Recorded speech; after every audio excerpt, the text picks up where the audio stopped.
తెలంగాణ రాష్ట్రంలో రైతాంగానికి ఒకటే సూచన.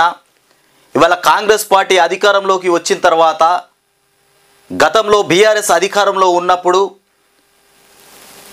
సాగునీరు తాగునీరు అద్భుతంగా అందినాయి. ఆ విషయం మీ అందరికీ తెలుసు.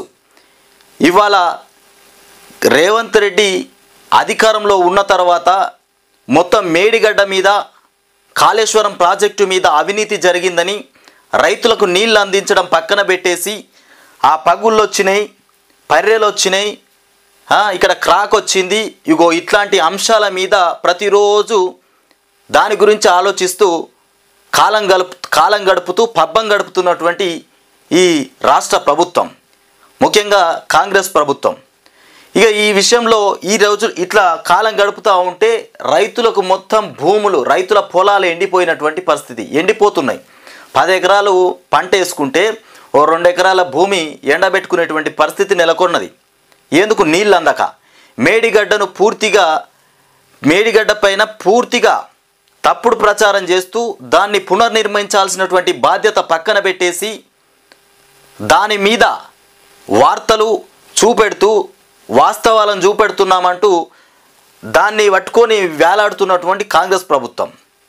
ఇవాళ కేసీఆర్ అసెంబ్లీ ఎన్నికల సమయంలో ఎక్కడ ప్రజా ఆశీర్వాద సభలు పెట్టినా, ప్రజలు నేను చెప్పేది మంచిగా వినండి, ఎక్కడ ప్రజా ఆశీర్వాద సభలు పెట్టినా తెలంగాణ రాష్ట్రంలో మళ్ళా కరువులు కాటకాలు గతంలో కాంగ్రెస్ పరిపాలించినప్పుడు ఏ విధంగా అయితే కరువు సంభవిస్తుందో అట్లా సంభవించే రోజులు వస్తాయి. దళారుల రాజ్యం, దొంగల రాజ్యం, దోపిడి రాజ్యం వస్తుందని గొంతెత్తుకొని చెప్పినా ప్రజలు ఈ చెవు నుండి విన్నరు, ఇగో ఈ చెవులకి వెళ్ళి వదిలిపెట్టారు. ఇట్లాంటి రోజులు వస్తాయని చెప్పినా ఎవరు పట్టించుకోలే. ఇవాళ వాస్తవానికి అదే జరుగుతుంది. నాకు 2-3 ఫోన్లు చేసి ఎక్కడి నుండి, సిరిసిల్ల నుండి ఫోన్ చేసి, సిరిసిల్లలో చేనేత మగ్గాలు ఆగిపోయినాయి, ఇటు పోతే నిజామాబాద్ నుండి ఫోన్ చేస్తే అక్కడ నుండి కూడా కొంతమంది ఫోన్ చేసిరు, అక్కడ కూడా భూగర్భ జలాలు పూర్తిగా అడుగంటిపోయినాయి, మా పొలాలకు నీళ్లు లేనటువంటి పరిస్థితి నెలకొన్నది, మేము ఎండబెట్టుకునేటువంటి రోజులు వచ్చేసినాయి అని మాట్లాడినటువంటి మాటలు. రేవంత్ రెడ్డి, మీరు చిత్తశుద్ధి కనుక మీకు ఉంటే, తెలంగాణ రాష్ట్రం మీద మీకేమైనా ప్రేమ, గౌరవ, అభిమానాలు ఉంటే, తెలంగాణ రాష్ట్ర ప్రజల కోసం మీరు పోరాడుతున్నా అనేటువంటి ఆలోచన మీలో ఉంటే, ముఖ్యంగా మేడిగడ్డను పూర్తిగా బాధ్యతారహితంగా దాన్ని పునర్నిర్మించి ఆ పనిని పూర్తి చేసి ప్రజలకు, రైతులకు నీళ్ళు అందించే ప్రయత్నం చేయండి.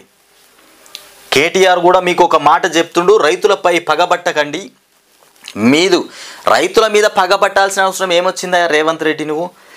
మీరు కొట్టుకొని సావుండ్రి, అంతేగాని తెలంగాణ రాష్ట్ర రైతాంగానికి కన్నీళ్లు పెట్టించే రోజులు తెచ్చినావు నువ్వు. పాపానికి నిన్ను ఎన్నుకోవడమే పెద్ద పాపం అయిపోయింది అనేటువంటి మాటలు వినబడుతున్నాయి. ఇక కోపం ఉంటే మాపై తీర్చుకోండి. ఇక వరద వచ్చే నాటికి మేడిగడ్డ బ్యారేజీని పునరుద్ధరించాలి. వరద వచ్చేసరికల్లా మేడిగడ్డను పూర్తిగా పునర్నిర్మించాలి. లేదంటే రాష్ట్ర ప్రజలు మీ పని చేయాల్సినటువంటి రోజులు వస్తాయి. ఇప్పటికే పలు జిల్లాల్లో ఎండుతున్నటువంటి పంటలు, ఇక 1.6 కిలోమీటర్ల బ్యారేజీలో 50 మీటర్ల పరిధిలోనే సమస్య ఉంది. 1.6 మీటర్ల పరిధిలోనే 50 మీటర్ల పరిధిలోనే సమస్య ఉంది. 1 కిలోమీటర్ల బ్యారేజీ అంటే కిలోమీటరు 1.6 కిలోమీటర్ల బ్యారేజ్ మొత్తంలో చూసుకుంటే ఒక 50 మీటర్లలో మాత్రమే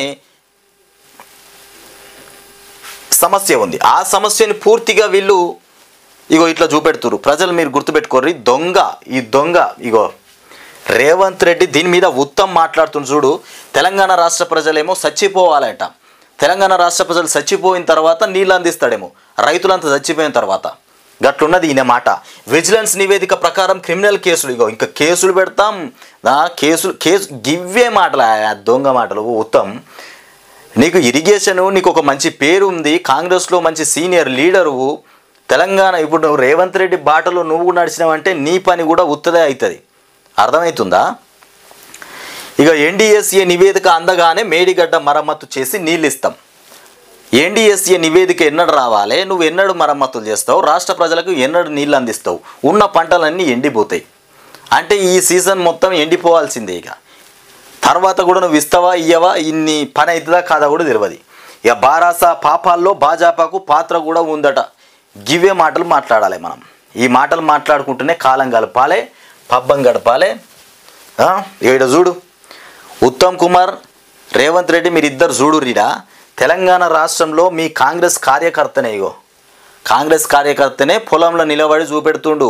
పొలం అంతా ఎండిపోయింది, మా పాపాన్ని మేమే కొని తెచ్చుకున్నాం, మా రేవంత్ రెడ్డి ఏదో చేస్తాడు ఏమో నడిపిస్తాడని మేము అనుకుంటే చివరికి మా పొలాలు ఎండబెట్టిండని. ఇగో నీళ్ళందక ఎండిపోయిన తన వరి పొలంలో కాంగ్రెస్ కార్యకర్త రమేష్ నాయక్, రమేష్ నాయక్ చూడుర్రి, నీళ్ళు ఎండిపోయినాయని పొలంలో నిలబడి చూపిస్తుండు. అరే నీకు చేత కాకపోతే, పరిపాలన చేత కాకపోతే హరీష్ రావు చెప్పినట్టుగానే హరీష్ రావు చేతిలో పెట్టు, ముఖ్యమంత్రి పదవికి రాజీనామా చేయి.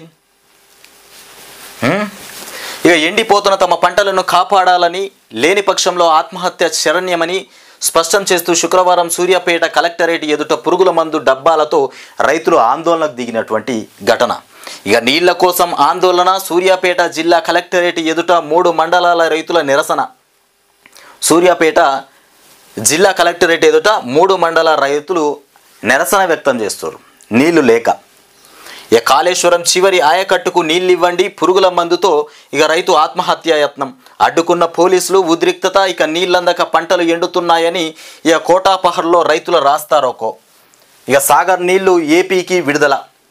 సాగర్ నీళ్లను ఏపీకి విడుదల చేసింది. నాగార్జున సాగర్ కుడి కాల్వకు కేఆర్ఎంబి, ఎన్ఎస్పి, ఆంధ్ర అధికారులు శుక్రవారం నీటి విడుదల చేశారు.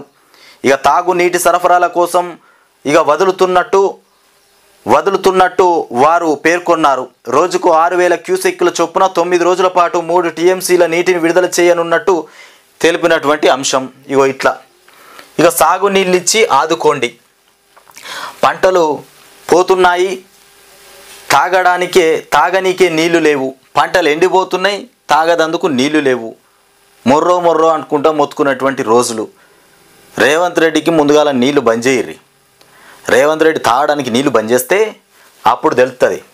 ఇక మా ఓట్లన్నీ మీకే వేసి గెలిపించుకున్నాం, గద్దెనెక్కినాక మా ధ్యాసే మరిచిండ్రు, మా మంత్రి గారు నిద్రమత్తులో ఉన్నారు, ముఖ్యమంత్రి రేవంత్ అయినా స్పందించాలే, ఇక నీళ్ళైనా ఇవ్వండి, పరిహారమైనా ఇవ్వండి. ఉత్తమ్ ఇలాకాలో కాంగ్రెస్ కార్యకర్త వీడియో. ఏకంగా ఉత్తమ్ ఇలాకాలనే. ఉత్తమ్ ఈ వీడియో చూస్తే నీకు అర్థం కావాలి. నీ ఇలాకాలో ఇగో ఇంత సమస్య ఉంది, నీ ఇలాకాలోనే కాంగ్రెస్ కార్యకర్త రోడ్డెక్కిండు,